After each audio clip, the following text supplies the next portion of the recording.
ओम नमो भगवते वासुदेवाय। हरि ओम नमो भगवते वासुदेवाय। हरि ओम नमो भगवते वासुदेवाय। हरि ओम नमो भगवते वासुदेवाय। हरि ओम नमो भगवते वासुदेवाय। हरि ओम नमो भगवते वासुदेवाय। हरि ओम नमो भगवते वासुदेवाय। हरि ओम नमो भगवते वासुदेवाय। वासुदेवाय श्री कृष्ण देवाय। वासुदेवाय श्री कृष्ण देवाय। वासुदेवाय श्री कृष्ण देवाय। वासुदेवाय श्री कृष्ण देवाय। हरि ओम नमो भगवते वासुदेवाय। हरि ओम नमो भगवते वासुदेवाय। हरि ओम नमो भगवते वासुदेवाय। हरि ओम नमो भगवते वासुदेवाय। हरि ओम नमो भगवते वासुदेवाय। हरि ओम नमो भगवते वासुदेवाय। वासुदेवाय श्री कृष्ण देवाय। वासुदेवाय श्री कृष्ण देवाय। वासुदेवाय श्री कृष्ण देवाय। वासुदेवाय श्री कृष्ण देवाय। हरि ओम नमो भगवते वासुदेवाय। हरि ओम नमो भगवते वासुदेवाय। हरि ओम नमो भगवते वासुदेवाय। हरि ओम नमो भगवते वासुदेवाय। हरि ओम नमो भगवते वासुदेवाय। हरि ओम नमो भगवते वासुदेवाय।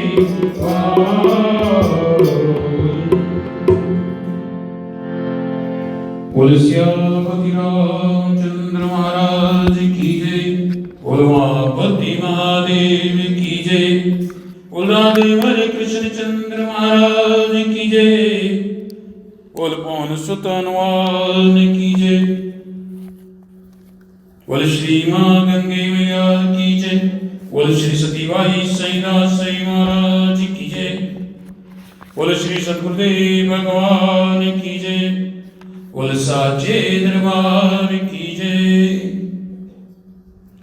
नारद जी बोले कि राजन, जो कार्तिक की अमावस्या को अपने घर में दीपावली करता है उसके घर में लक्ष्मी निवास करती है, अर्थात दरिद्रता नहीं आती। इसका हम एक इतिहास कहते हैं कि तूरसेन देश में सत्य शर्मा नाम वाला एक अति दरिद्र ब्राह्मण रहता था। उसके मन में सदा ये लालसा लगी रहती थी कि यदि मेरे पास धन हो तो मैं धर्मार्थ करूं, दान आदि करूं, स्त्री पुरुष को गहने कपड़े से सुखी करूं, अपने घर को बनाऊं। उसके लिए वैसे देव भगवान विष्णु जी का पूजन करता, परंतु जो धन कमाता वे सब खर्च हो जाता, बचता कुछ नहीं था। उदासीन दुखित मन के हेतु महान उद्यम करने वाले उस ब्राह्मण ने किसी विद्वान से इसका उपाय पूछा। तब उस विद्वान ने कहा कि विष्णु का पूजन सदा वैरागी साधु और निर्धन लोग करते हैं। धन के लिए शिव जी की आराधना करनी चाहिए। तब यमुना तट पर एक शिव का मंदिर देखकर बड़ी प्रीति के साथ वह शिव जी का पूजन करने लगा।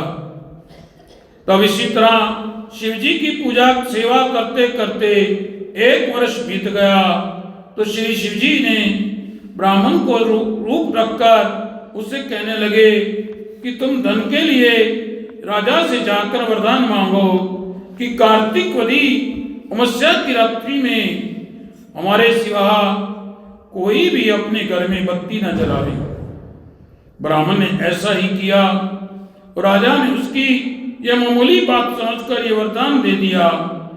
जब अमावस्या में 1 दिन बाकी रह गया अर्थात चतुर्दशी को ब्राह्मण सत्य शर्मा ने राजा के पास जाकर फिर बात याद दिलाई तो राजा ने इस कार्य के लिए सारे शहर में ढिंढोरा पिटवा दिया। राजा की आज्ञा अनुसार अमावस्या की रात्रि को सारे गांव ने भी दिया नहीं जलाया और जब लक्ष्मी जी आई तो सारे शहर में अंधेरा देखा। केवल ब्राह्मण के घर को खूब सजा हुआ और दीपावली के उत्सव से जगमगाते हुए देखा। वह प्रसन्न होकर नील कमल पुष्पात में लेकर जब ब्राह्मण के घर में गई तो ब्राह्मण ने उनको रोक दिया और कहा कि पत्रे, तुम्हारा पति अति कठोर है और तुम अति चंचल हो, इस कारण हमारे घर में मत आओ। तो लक्ष्मी जी कहने लगी कि भगवान के शयन करने के समय तुम्हारे घर में आई हूं, अतः निश्चय तुम्हारे घर में वास करूंगी। तो ब्राह्मण कहने लगा, यदि तुम इस बात की शपथ करो कि तुम 3 वंश पर्यंत हमारे घर में वास करोगी और हमको मद से अंधा नहीं करोगी, तब हमारे घर पर आ सकती हो। तब लक्ष्मी जी कहने लगी कि यदि तुम विधि से मेरा पूजन करोगे तो मैं भी निश्चल रूप से तुम्हारे घर वास करूंगी। तो ब्राह्मण बोला कि किस विधि से आपका पूजन करूं? लक्ष्मी जी कहने लगी कि कार्तिक वदी अमावस्या को प्रातः काल स्नान आदि करके देवताओं और पितरों का पूजन करो।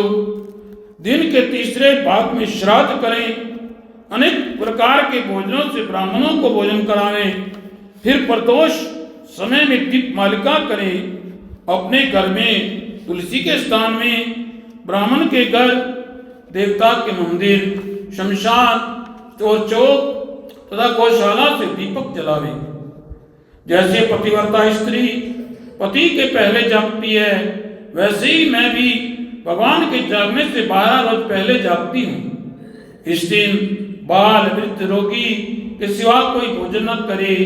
शाम को हमारा पूजन करे।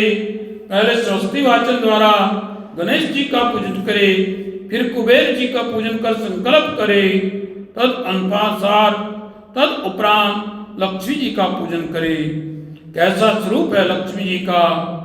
कमल के आसन पर स्थित कमल के पुष्पों के समान नेत्र वाली, गंभीर नाभि वाली और सुंदर वस्त्र पहने हुए, देवताओं के हाथियों से मणि मुक्त घड़ों से स्नान युक्त, कमल पुष्पात में लिए हुए ऐसी लक्ष्मी मेरे घर निवास करे।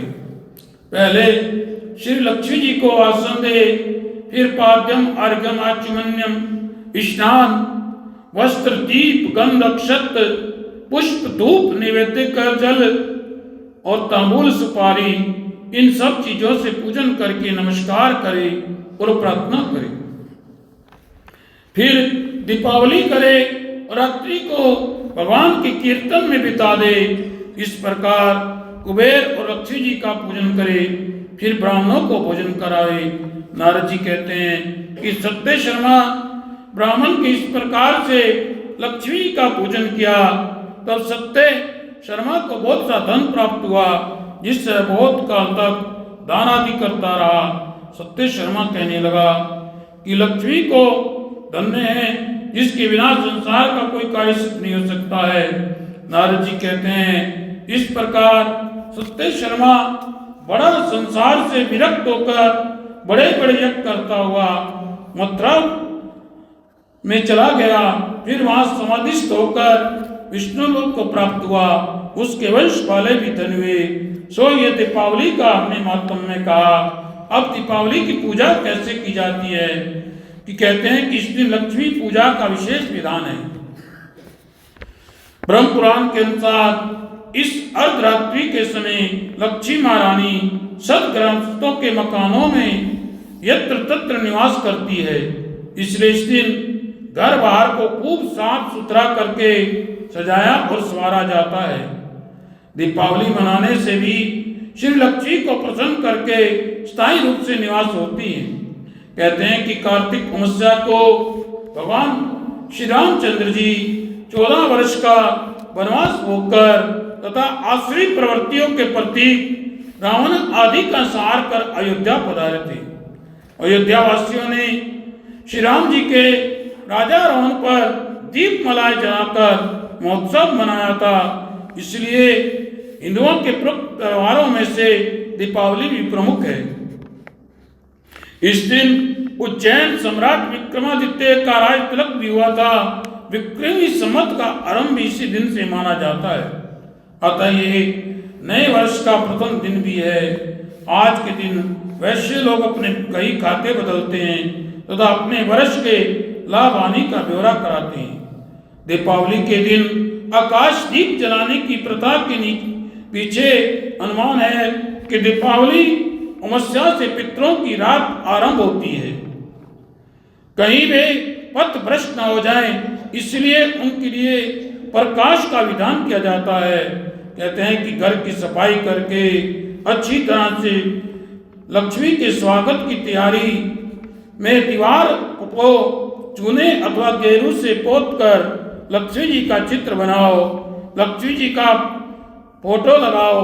संध्या के समय पकने वाले स्वादिष्ट व्यंजनों में दाल चावल हलवा पूरी बड़ा कंदली फल पापड़ तथा अनेक प्रकार की मिठाइयाँ होनी चाहिए।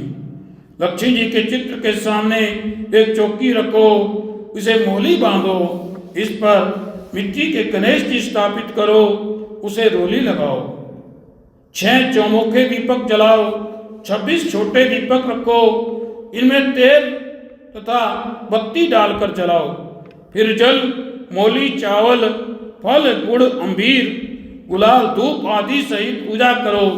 पूजा पहले पुरुष करे, बाद में स्त्रियां। पूजा करने के बाद एक एक दीपक को घर के कोनों पर जला कर रखो। एक छोटा तथा एक चौमुखा दीपक रखकर लक्ष्मी जी का व्रत पूजन करो। पूजा के पश्चात तिजोरी में गणेश जी तथा लक्ष्मी जी की मूर्ति रखकर विधिवत पूजा करो। अपनी इच्छा अनुसार घर की बहुओं को बेटियों को रुपए दो। लक्ष्मी पूजन रात के समय 12 बजे करना चाहिए। इस समय एक पाट पर लाल कपड़ा बिछाकर उस पर एक जोड़ी लक्ष्मी जी और गणेश जी की जोड़ी रखो। समीप ही 100 एक रुपये 1.25 सेर चावल गुड़ 4 केले मूली हरी गवार फली और 5 लड्डू रखकर सारी सामग्री सहित लक्ष्मी जी का पूजन करके लड्डुओं से जिमाओ। कहते हैं कि एक बार सनत कुमार ने महर्षि मुनियों से पूछा कि महानुभाव, कार्तिक की को अमावस्या को प्रातः काली स्नान करके भक्ति पूर्वक पितृ तथा देवों का पूजन करना चाहिए।